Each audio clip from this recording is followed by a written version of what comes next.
কিছুক্ষণ আগেই আমরা পালন করলাম আমাদের ভারতরত্ন ডক্টর বিধানচন্দ্র রায়ের জন্মদিন। এবার ওনার জীবনী সম্পর্কে আরো সুন্দর নতুন তথ্য জানার জন্য আমরা ছোট্ট আজকে একটা ভিডিও দেখব। এই ভিডিওর মাধ্যমে তোমরা ডক্টর বিধানচন্দ্র রায় সম্পর্কে অনেক মূল্যবান তথ্য জানতে পারবে, যেগুলো আগামী দিনে তোমরা মানুষকে বলতে পারবে, জানাতে পারবে, এবং উনি কিভাবে ভারতকে বিশ্বের শ্রেষ্ঠ আসনে বসানোর প্রচেষ্টা করেছিলেন তার সেই প্রয়াস আমরা ভিডিওর মাধ্যমে আজকে আমরা দেখব। কোনো গন্ডগোল করবে না, সুন্দরভাবে ভিডিওটা উপভোগ করো। আমরা কিছুক্ষণের মধ্যে আমরা ভিডিওটা চালাচ্ছি।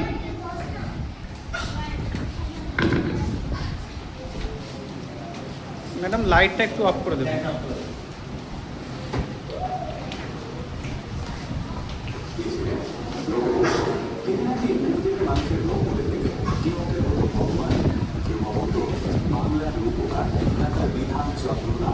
বাংলার সর্বপ্রথম ফরমাল মুখ্যমন্ত্রী, পাশাপাশি গ্ল্যামারাস এবং উচ্চশিক্ষিত মুখ্যমন্ত্রীও বলে। এই যে আজকাল এত অরা নিয়ে কথা হয়, বিধানবাবু ছিলেন এই অরার জন্মদাতা। অনেকেই হয়তো জানেন না যে আজও বিধানবাবুর জন্মদিনটাকে সারা ভারতবর্ষের ডাক্তাররা ডক্টরস ডে বলে পালন করে। এমনকি ভারতবর্ষের ডাক্তারিতে সর্বোচ্চ অ্যাওয়ার্ডটার নামও ডক্টর BC রয় অ্যাওয়ার্ড। জানিয়ে অবাক হবে, বিধানচন্দ্র রায় না থাকলে সতীন্দ্র রায় হয়তো পথে মাঝারে বারাসির বাচ্চাটা। হ্যাঁ, বিহারের মাটিতে জন্মেও ডাক্তার বিধানচন্দ্র রায় বাংলার জন্য যা যা করে গেছেন তা নিয়ে ওর মৃত্যু 62 বছর পরেও কথা হয়। মোট 14 বছর 159 দিন তিনি বাংলার দায়িত্বে ছিলেন, কিন্তু এই 14 বছরে তিনি বাংলাকে বদলে দিয়েছিলেন সোনার বাংলায়। নমস্কার, আমি সুজয়। গত কয়েকটা ভিডিও কমেন্ট বক্সে বারংবার আমি একটাই নাম দেখতে পাচ্ছিলাম, আর সেটা হলো ডক্টর বিধানচন্দ্র রায়। তাই তারপর সিদ্ধান্ত নিলাম নতুন বছরের শুরুতেই এই মানুষটাকে নিয়ে বানাবো। কিন্তু রিসার্চ করতে গিয়ে দেখলাম বিধানবাবুকে নিয়ে বাংলার বুকে এমন কিছু গল্প ছড়িয়ে রয়েছে সিনেমা বানিয়ে ফেলা যায়। তাদের মধ্যে অনেক গল্পই হয়তো মন গড়া, আবার এমন কিছু গল্প রয়েছে যেগুলো সত্যি অবিশ্বাস্য হলেও সত্যি। বাংলার মহাত্মা গান্ধী বলেছিলেন, বিহারের হাতি হলো ভারতবর্ষের সবচেয়ে নিরাপদ হাসপাতাল। 1882 সালে বাংলার বাকিপুরে এই নামে জন্ম হয়েছিলেন ভারতবর্ষের সবচেয়ে বড় সেলিব্রিটি ডাক্তার বাংলা ছিল প্রকাশ চন্দ্র রায়। মায়ের নাম অঙ্গসালী দেবী। পরিবারের 6 সন্তানের মধ্যে সবচেয়ে ছোট তাই আপনার আরো করে এই বছর নামটা রেখেছিলেন। কিন্তু কিছুদিন পর ব্রাহ্মণ সমাজের কেশবচন্দ্র সেন বছরের নতুন নাম দিলেন বিধান। মাত্র 14 বছর বয়সে নিজের মাকে হারান বিধানবাবু, কিন্তু বাবার আদর্শ এবং শিক্ষায় মানুষ হওয়া বিধান রায় ছোটবেলা থেকেই পড়াশোনাকেই আঁকড়ে ধরে বড় হয়েছিলেন। 1901 সালে পাটনা কলেজ থেকে সাম্মানিক BA ডিগ্রি লাভ করেন বিধানবাবু। তারপর সোজা চলে আসেন কলকাতায়, কারণ বিধানবাবু কলকাতা ছিলেন ব্যারিস্টার আর পেশা ছিলেন ইঞ্জিনিয়ার। তাই তিনি একটা পেশাদার কিনতে চাইতেন। তাই কলকাতায় এসে ফর্ম ফিল আপ করে শিবপুরে নেভাল ইঞ্জিনিয়ারিং কলেজ এবং কলকাতা মেডিকেল কলেজ দুটোই প্রবেশিকা পরীক্ষায় বসেন তিনি। মেডিকেল কলেজের লিস্টায় আর্টিকেল ঢোকেন, তাই সেখানেই ডাক্তারি পরীক্ষায় ভর্তি হলেন বিধান রায়। কিছুদিন বাদে ইংরেজি পরীক্ষা, তাই মন দিয়ে পড়তে লাগলেন বিধানবাবু। কিন্তু ভালো পরীক্ষা দিয়েও এক বিশেষতাকে কোনো সেই পরীক্ষা দিয়ে পাস করতে পারলেন না। ঘটনা সূত্রপাত একটা কত দুর্ঘটনা থেকে। মেডিকেল কলেজের গেটের সামনে বিশেষতা মিস্টার ডিকে ঘোরা গেছে একটা ট্রাক ফাঁকা পারে। বিধান রায় সেখানে উপস্থিত ছিলেন, তাই বিধানবাবুকে এই মামলায় সাক্ষী হতে বলেন। তিনি চেয়েছিলেন বিধানবাবু বলুন আসল দোষ গ্রামে, কিন্তু বিধান রায় স্পষ্ট জানিয়ে দেন তিনি দেখেছেন আত্মদোষ ছিল বিধান রায়। তাই আদালতে সাক্ষ্য দিতে বলে তিনি মিথ্যে বলতে পারবেন না। প্রথমত এই নামটা পুষে রাখেন। আর তার কিছুদিন পর এমনি মৌখিক পরীক্ষা বিধানবাবুকে ইচ্ছেকৃত 5 মার্কস দেন না তিনি। তাই এক প্রকার বাধ্য হয়ে কলকাতা মেডিকেল কলেজে LMS পড়া শুরু করেন বিধান রায়। 1906 সালে কলকাতা মেডিকেল কলেজ থেকে LMS ডিগ্রি লাভ করার মাত্র 2 বছরের মধ্যে MD ডিগ্রি অর্জন করেন বিধান রায়। ততদিনে বিধানবাবুর বাবা চাকরি থেকে অবসর নিয়ে নিয়েছেন। ফলে এই সময়তে কখনো লোকের বাড়িতে 8 টাকার বিনিময়ে মেল নার্স হিসেবে, আর কখনো পার্ট টাইমে ট্যাক্সি চালিয়ে জীবন কাটাতে হয় বিধানবাবুকে। এমডি ডিগ্রি লাভ করার পরেই উচ্চশিক্ষার জন্য বিধানবাবু সোজা আবেদন করে বসলেন ইংরেজদের ডেরা লন্ডনে বার্থোলোমেও হাসপাতালে। আসলে বরাবরই চেয়েছিলেন বিধান রায়, যে ইংরেজরা তাকে ইচ্ছাকৃতভাবে ফেল করে দিয়েছিল, তিনি ওদের রথের মাটিতে ডিগ্রি ছিনিয়ে আনতে চেয়েছিলেন। সেই কারণেই 29 বার আবেদন করে ব্যর্থ হওয়ার পর অবশেষে 30তম চেষ্টায় তিনি অনুমতি পান লন্ডনে গিয়ে পড়া। এরপর মাত্র 1200 টাকা সর্বোচ্চ ব্রিটেনে পাঠাতে বিধানচন্দ্র রায়। তারপর এই 2 বছর 3 মাস সময় নেন বিধানবাবু। আর গোটা ব্রিটিশ সমাজকে চলতে দিয়ে অন্তিম সময়ের মধ্যেই একসঙ্গে এআরসিটি এবং এফআরসিএস পরীক্ষায় সসম্মানে উত্তীর্ণ হন তিনি। আর এভাবেই ঠাকুমার আদরের ভজন একদিন হয়ে ওঠেন ডাক্তার বিধানচন্দ্র রায়।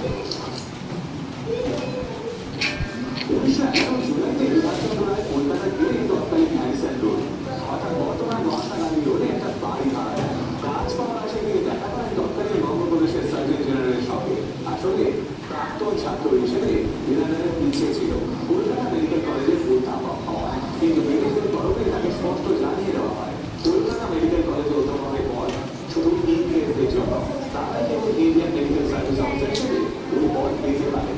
বিধানরা চাইলে কোনো জেলায় মেডিকেল অফিসার হতে পারেন, আর নয়তো ক্যাম্পের অর্থাৎ বর্তমান এনআরএস মেডিকেল স্কুলে শিক্ষক হতে পারেন। এই ক্যাম্পের কাজ করার জন্য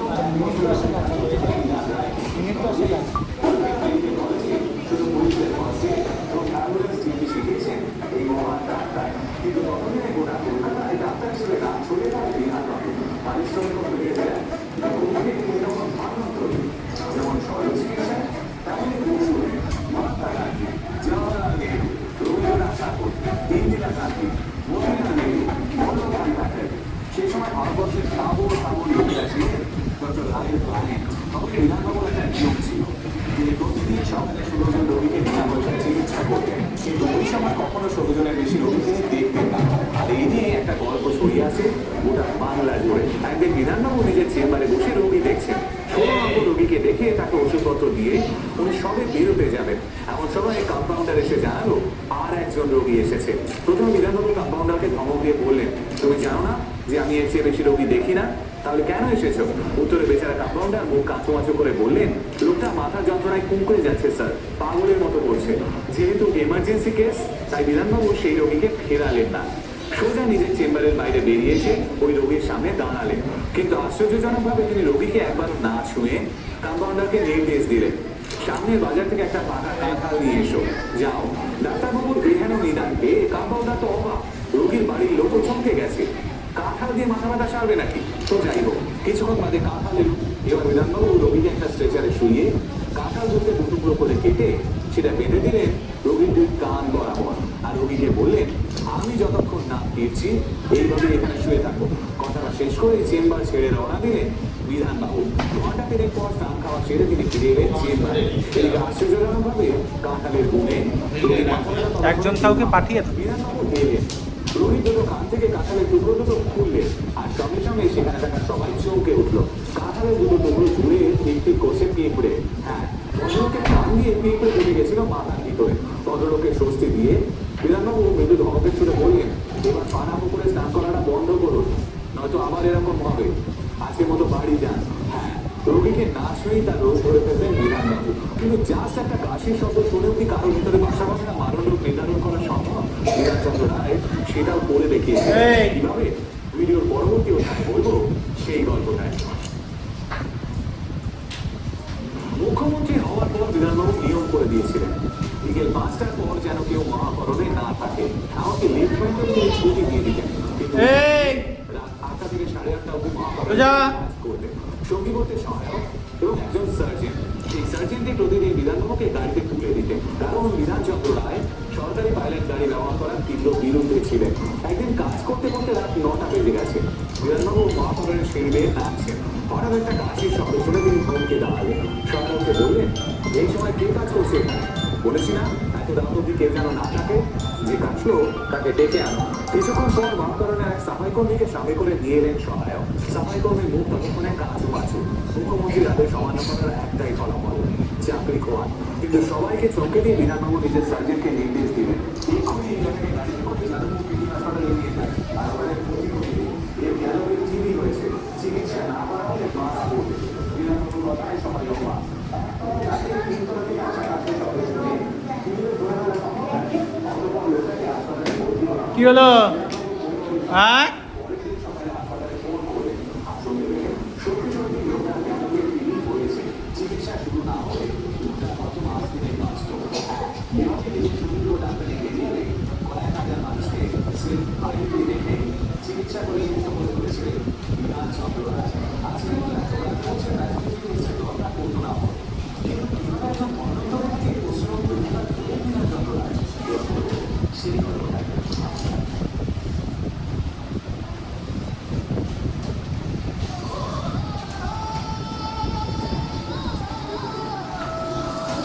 দেশবাসী মিলিতভাবে যখন সোচ্চার হয়েছিল, আমি সেই কণ্ঠকে আরো জোরালো করেছিলাম। ইন্ডিয়া যখন এক নতুন ভবিষ্যৎ রচনা করেছিল, আমি এগিয়ে গিয়ে তাকে বরণ করে দিয়েছিলাম 100 বছরের বেশি সময়ের সফর। রু আফজার প্রতিটা জমিতে মিশে আছে, তাই পুরো ইন্ডিয়া একে হৃদয়ের সিংহাসনে বসিয়েছে। রু Afzar, drink of India.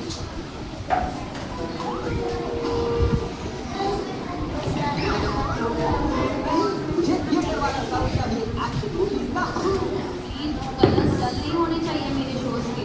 I need perfect contrast. You guys don't get gaming speed सबसे important है। वो टीवी अंदर है, मैंने देख लिया ऑनलाइन। चलते हैं।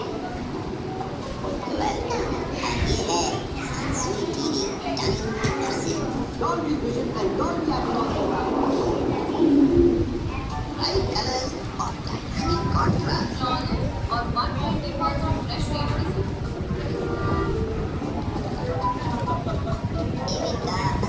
Aside mode with আরে মিনিট 5 কাজ।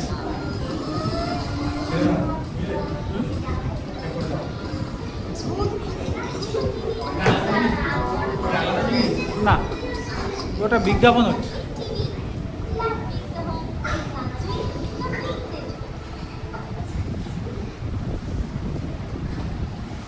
বিধানচন্দ্র রায় যেভাবে রাজনীতিতে এসেছিলেন সেই টাইমলাইনটা খানিকটা অগোছালো।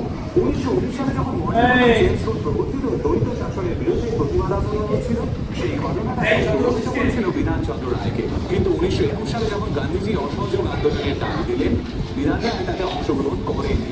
অথচ 1923 সালে বঙ্গীয় বিধান পরিষদের ভোটে আজমের ব্যারাকপুর থেকে নির্দল প্রার্থী হিসেবে ভোটে দাঁড়ালেন বিধানচন্দ্র রায়। প্রতিপক্ষ তৎকালীন রাজনৈতিক বহির্ভূত তথা মন্ত্রী সুরেন্দ্রনাথ বন্দ্যোপাধ্যায়। সবাই ধরেই নিয়েছিল ও হারবেন বিধান রায়, কিন্তু গোটা কলকাতা শহরকে চমকে দিয়ে বন্দ্যোপাধ্যায়কে 3000 ভোটে হারিয়ে পরিষদীয় রাজনীতিতে পা রাখলেন বিধান রায়। 1928 সাল থেকে পুরোপুরিভাবে কংগ্রেসের সঙ্গে হাত মেলালেন বিধানবাবু। 1930 সালে আইন অমান্য আন্দোলনের সময় সমস্ত কংগ্রেসী নেতারা যখন জেলে, তখনই বিধান রায়কে বেছে নেওয়া হয় পুরসভার নেতৃত্ব দেওয়ার জন্য। আর তার পরের বছরই শপথ প্রদানের মেয়র হিসেবে বিধান রায়ের নাম প্রস্তাবিত করা হয়। ফলে দক্ষিণ পুরসভার অর্ডার দেয় এবং 1923 সালে কলকাতা মেয়রের পদে বসেন। 1939 সালে মেডিকেল কাউন্সিল অফ ইন্ডিয়া নির্মাণ করে সেখানে কি হলো? এই সামনের দিকে দেখা সবাই।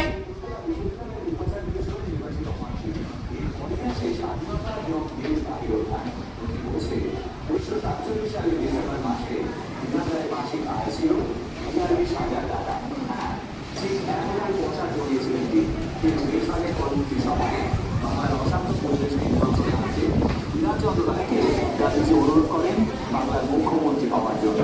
ফলে 1948 সালের 23শে জানুয়ারি বিধানচন্দ্র রায় বাংলার প্রথম মুখ্যমন্ত্রী হিসেবে শপথ নেয়। কিন্তু মুখ্যমন্ত্রী হওয়ার পর বিধান রায়ের মাসিক আয় প্রায় 3 গুণ কমে 14,000 টাকায় গিয়ে পৌঁছায়। এই বিষয়ে বিধান রায়ের বক্তব্য ছিল, টাকার চেয়ে আমি মানুষকে বেশি এগিয়ে রাখি।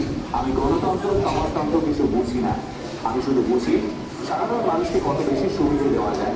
এক অশান্ত সময়ে বাংলার হাল ধরে তিনি যেভাবে বাংলাকে সোনার বাংলায় পরিণত করেছিলেন, ভিডিওর পরবর্তী অধ্যায়ে বলবো সেই গল্পটা।